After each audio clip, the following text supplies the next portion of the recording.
Hey guys, this is Sasha with Arminco Inc. If you're new to the channel, make sure to like and subscribe for more videos like this. Today I'm going to move on from that to the actual design and why design matters. Bottom line, why does design matter?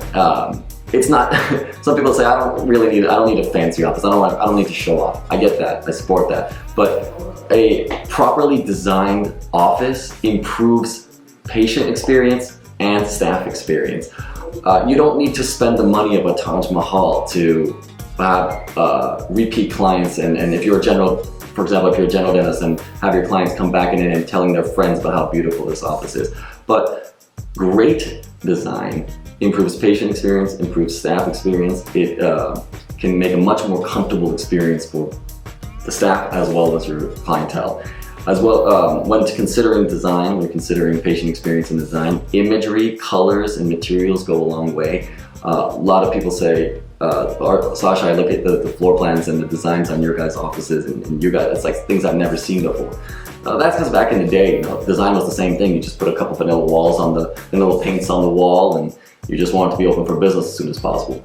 These days, with the way marketing is going, the way social media is going, I mean, people Google map everything before they go to it. They want to see the inside of their office. If possible, they want to walk through your office through Google Maps, because that's just the way people make decisions. I make a joke all the time. My 12-year-old niece once Google mapped a park before her and I walked to it because she wanted to see what kind of slides and things are there. So it's as important for your comfort and imagery as it is for your marketing and social media campaigns. So your office design goes a long way, not just for your patient experience, but your social media boosts.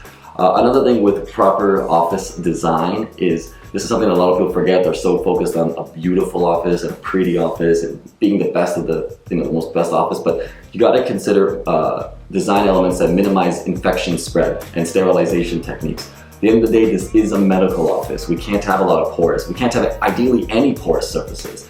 We want to make sure that the clientele, when they're in your office, feel comfortable, feel safe. They see your modern technology. I mean, you guys are spending $60,000+ on these 3D X-ray machines. There's no reason to hide it. If it's in a proper location and it's nice and roomy room, the patient's going to feel a lot more comfortable. So your technology, all that money you're spending on your technology, it's for the patient. And you're spending that money, let them see it. Let the design show off the technology elements that we want to show off, especially for you endo guys and you gals out there, because you guys are working with a ton of cool technology and you're working within millimeters, so maybe they're not understanding everything you're bringing to the table today. These are just a couple of tips and tricks. We're going to be doing a ton of videos like this, talking about what we go through with patients. We might even have examples in the future.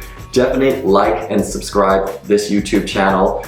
Check out our website also, www.armincoinc.com. Our portfolio has a ton of cool images. Reach out to us, even if you want just examples of floor plans. I get a ton of clients who call me in and say, can you just show me a 2,500 square foot pediatric dentistry plan? No problem. We've got, I'd say, probably 400 to 500 examples that we can show at any given time. So please check us out and look out for the next video.